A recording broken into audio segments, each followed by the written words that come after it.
Good morning दोस्तों and नमस्कार। मैं हूं शिवम सिंघल, एग्री ट्रेनर। स्वागत करता हूं आप सभी लोगों का एक बार फिर से हमारे एग्री ट्रेनिंग प्रोग्राम में।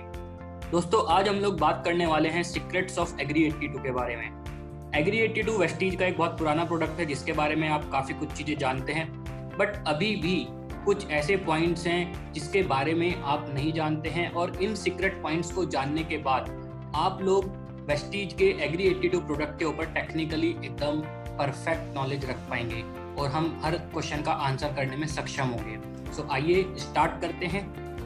एग्री 82 की बॉटल के पीछे अगर आप देखेंगे तो क्लियरली वहाँ पे लिखा हुआ है Vestige agri 82 is a highly concentrated non ionic spray adjuvant. मतलब ये स्प्रे सहायक सॉल्यूशन है और इसके अंदर 82% एक्टिव इंग्रेडिएंट्स होते हैं। मतलब जो सक्रिय तत्व काम करता है वो 82% है।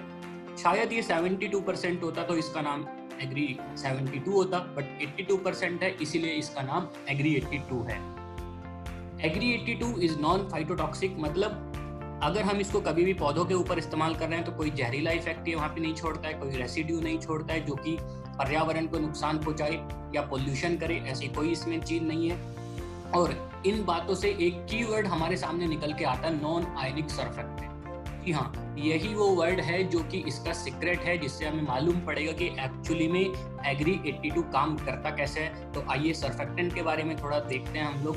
सर्फेक्टेंट जो वर्ड है उसका मतलब है कि सरफेस एक्टिव एजेंट, जो कि सरफेस के ऊपर एक्टिव रहता है, ऐसा कोई एजेंट। और जैसे उसके नाम से ही क्लियर है, सर्फेक्टेंट्स कुछ ऐसे मॉलिक्यूल्स होते हैं जो कि सरफेस के ऊपर एक्टिविटी को इम्प्रूव करता है। सर्फेक्टेंट में दो पार्ट होता है मॉलिक्यूल में, जैसे कि आप फोटो में देख सकते हैं। नीचे आपको एक पूंछ दिखाई दे रही है जिसको कि हाइड्रोफोबिक टेल बोलते हैं। टेल मतलब पूंछ, हाइड्रोफोबिक, फोबिक मतलब डरना एक तरीके से। तो ये वो पूंछ है जो कि पानी से नफरत करती है। किसी से भी मोहब्बत कर सकती है लेकिन पानी से ये नफरत करती है। इस मॉलिक्यूल के ऊपर वाला हिस्सा है जिसको कि हेड बोलते हैं, इसको बोलते हैं हाइड्रोफिलिक हेड। हाइड्रोफिलिक हेड मतलब ये पानी से मोहब्बत करता है, ये बाकी किसी से मोहब्बत नहीं करने वाला है। पोलर मतलब कि इसके ऊपर प्लस माइनस कोई चार्ज आ सकता है। पूंछ को नॉन पोलर बोलते हैं, मतलब उसके ऊपर प्लस माइनस कोई चार्ज आता नहीं है। तो एक्चुअली में काम कैसे करता है इसको समझते हैं। मान लीजिए पत्ते के ऊपर कोई बूंद आके गिर गई या फिर आपने कोई चीज स्प्रे की, तो जब आप इसके ऊपर कोई सर्फेक्टेंट डालेंगे या 82 डालेंगे तो आप देखिए जो ऊपर वाला हिस्सा था हाइड्रोफिलिक, जो कि पानी से मोहब्बत करता था, वो पानी के साथ चिपक जाएगा। और जो नीचे वाला हिस्सा था पूंछ वाला, वो पानी से नफरत करता है तो वो दूर जाने की कोशिश करेगा। तो एक हिस्सा पानी को चिपक गया है और दूसरा हिस्सा पानी से दूर जाने की कोशिश कर रहा है। तो जब ऐसे बहुत सारे मॉलिक्यूल इस बूंद को चारों तरफ से घेर लेंगे तो क्या होगा, उनका एक हिस्सा तो पानी की बूंद को चिपका हुआ होगा और जो दूसरा हिस्सा होगा इन सब मॉलिक्यूल्स का, वो इसको दूर जाने की कोशिश कर रहा होगा। तो फाइनली रिजल्ट क्या होगा, ये जो बूंद होगी ये पूरी खिंच जाएगी और टूट जाएगी। मतलब ये पूरी तरीके से पत्ते के ऊपर फैल जाएगी। और इसी को हम बोलते हैं कि एग्री 82 ने या सर्फेक्टेंट ने वो लिक्विड का या वाटर का सरफेस टेंशन ब्रेक कर दिया है। तो सरफेस पे जो टेंशन था वो ब्रेक हो गया और जो बूंद है वो पत्ते के ऊपर पूरी तरीके से फैल चुकी है। अब ये कितनी जल्दी फैलेगी, कितनी बढ़िया फैलेगी, स्पीड क्या होगी, वो डिपेंड करता है कि आपके प्रोडक्ट के अंदर सर्फेक्टेंट कौन सा, उसका टाइप कौन सा है। तो थोड़ा टाइप के बारे में समझते हैं। यहाँ पे मॉलिक्यूल में दो पार्ट थे, एक पूंछ थी, एक सिर था। पूंछ के ऊपर कोई चार्ज नहीं आता है, सिर के ऊपर प्लस माइनस चार्ज आ सकता है। तो डिपेंडिंग ऑन कि कौन सा उसके ऊपर चार्ज है, टाइप ऑफ सर्फेक्टेंट डिसाइड होता है। सपोज सिर के ऊपर कोई चार्ज नहीं है, तब हम उसको बोलते हैं नॉन आयनिक। उसके ऊपर कोई चार्ज नहीं है, दैट मीन्स कोई आयन नहीं है, इसलिए नॉन आयनिक बोला। अगर माइनस चार्ज होता तब उसको बोलते हैं एन आयनिक। अगर प्लस चार्ज होता तब उसको बोलते हैं कैट आयनिक। और अगर प्लस और माइनस दोनों ही चार्ज होते तब हम उसको बोलते हैं एम्फोटेरिक। मतलब चार टाइप के सर्फेक्टेंट्स हो सकते हैं। बट एग्री 82 कौन सा है, एग्री 82 इज नॉन आयनिक। तो यही इसकी खास बात है, इसके ऊपर प्लस माइनस कोई चार्ज नहीं होता है और यही इसकी स्पेशलिटी है। इसी की वजह से pesticide, fungicide, herbicide, fertilisers, bio fertiliser and other organic products, इन सभी के साथ ये कंपेटिबल रहता है। क्योंकि अगर मान लीजिए इसके ऊपर प्लस चार्ज होता और कोई केमिकल में माइनस चार्ज होता तो वो रिएक्शन कर लेते। इसके ऊपर प्लस होता, किसी केमिकल में माइनस होता तो ये रिएक्शन कर लेते। बट इसके ऊपर कोई चार्ज नहीं होता, ये नॉन आयनिक होता है, तो ये हर टाइप के केमिकल के साथ कंपेटिबल रहता है और सबके साथ ये अच्छा परफॉर्म कर सकता है, रिजल्ट दिखा सकता है। अगर हम क्वालिटीज की बात करें एग्री 82 की, तो एग्री 82 एक बहुत ही पावरफुल सस्पेंडिंग एजेंट है। मतलब अगर हम कभी पानी में कोई पाउडर डिसॉल्व कर रहे हैं जो कि डिसॉल्व नहीं हो पा रहा है, ऊपर ऊपर तैर रहा है, सस्पेंशन बढ़िया नहीं बन रहा है, तो उसी पानी में हमने अगर एग्री 82 भी मिलाया होता तो जो पाउडर है आप पिक्चर में देख सकते हैं वो यूनिफॉर्मली ऊपर से नीचे तक पानी में घुल जाता, तो सस्पेंशन बढ़िया बनाता है, इसलिए सस्पेंडिंग एजेंट बोला। स्प्रेडिंग एजेंट मतलब फैलाने का काम करता है।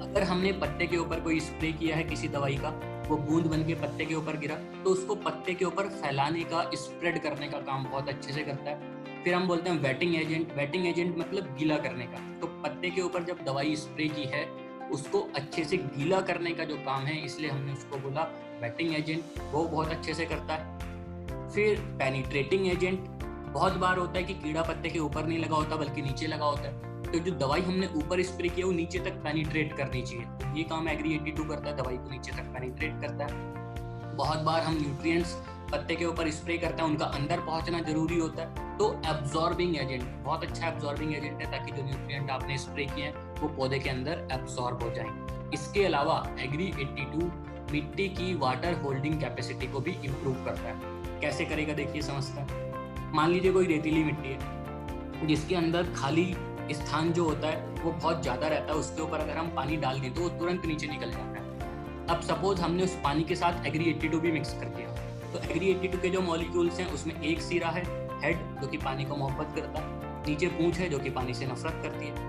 तो जो सिर है वो तो पानी से चिपका रहेगा क्योंकि हमने पानी के साथ इसको मिला दिया, और जो पूंछ है वो पानी से नफरत करती है लेकिन मिट्टी से मोहब्बत करती है, तो वो मिट्टी से चिपकी रहेगी। तो पूंछ मिट्टी से चिपकी हुई है और सिर पानी से चिपका हुआ है, तो ये जो मॉलिक्यूल है पानी को नीचे जाने नहीं दे रहे हैं, बहुत ज्यादा नीचे नहीं निकलने दे रहे हैं। ये क्या कर रहे हैं, उसको मिट्टी के कणों से चिपका के रख रहे हैं ताकि जो पानी है वो मिट्टी में बना रहे, मिट्टी के अंदर नमी बनी रहे और हमारे पौधों को पानी मिलता रहे, सूखे की दिक्कत ना आए। नंबर 2, बहुत बार क्या होता है किसी किसी की मिट्टी ऊपर से चिकनी लेयर बन जाती है, चिकनी मिट्टी जहाँ पे होती है क्ले सॉइल्स, वहाँ पे पानी नीचे ही नहीं जा पाता है, तो ऊपर ही रह जाता है, पेनिट्रेट नहीं कर पाता। 82 अगर हम मिला के वहाँ पे पानी के साथ डाल दें तो बहुत तेजी से नीचे पेनिट्रेट कर जाएगा और वो मिट्टी के अंदर पहुँच जाएगा।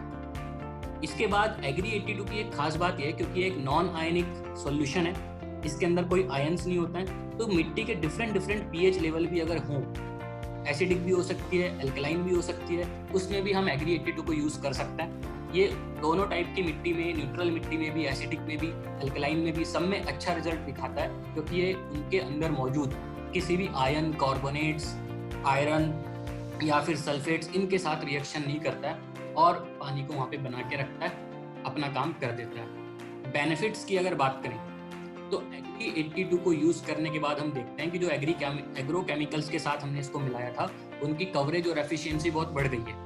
तो कवरेज और एफिशिएंसी अगर अच्छी है तो उसके मात्रा हम कम यूज कर सकते हैं, जिससे कि किसान का जो खर्चा है जो खेतीबाड़ी में आता है वो पहले के मुकाबले कम हो जाएगा, तो ये आपका खर्चा घटाने का काम कर रहा है। नंबर 2, अगर हमने इसको पानी के साथ डाला सिंचाई में तो मिट्टी की वाटर होल्डिंग कैपेसिटी बढ़ा रहा है, मतलब पानी का खर्चा हमारा कम हो रहा है, हमें इरिगेशन कम करना पड़ रहा है, पंप की कॉस्ट, इलेक्ट्रिसिटी की कॉस्ट, पेट्रोल की कॉस्ट, ये सब हमारी बच रही है। फिर अगर हमने इसको किसी न्यूट्रिएंट के साथ मिला के डाला है मिट्टी में तो ये न्यूट्रिएंट की अवेलेबिलिटी को भी पौधे के लिए अच्छा बढ़ा रहा है, जिससे कि न्यूट्रिएंट ज़्यादा अच्छे से पौधे तक पहुंच पाए और पौधे की ग्रोथ भी बहुत अच्छी हो सके, तो प्लांट की ग्रोथ को भी प्रमोट कर रहा है। ये इसके बेनिफिट्स हैं। अब हम इसकी बात करेंगे डोसेज एंड एप्लीकेशन, कैसे इसको यूज़ करना है।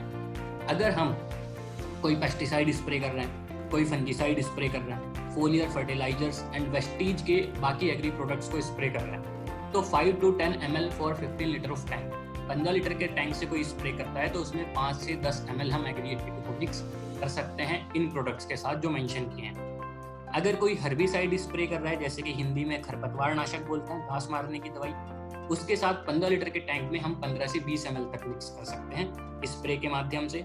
और अगर कोई फर्टिलाइजर की ब्रॉडकास्टिंग कर रहा है, छींटा मारने का काम कर रहा है, तो फर्टिलाइजर में 1 किलो के लिए हम 3 से 5 ml एग्री 82 मिला के छींटा मारने के माध्यम से भी उसका प्रयोग कर सकते हैं। सिंचाई के माध्यम में प्रयोग करना चाहें तो 1 एकड़ के लिए 160 से 200 ml 80 लीटर पानी के लिए।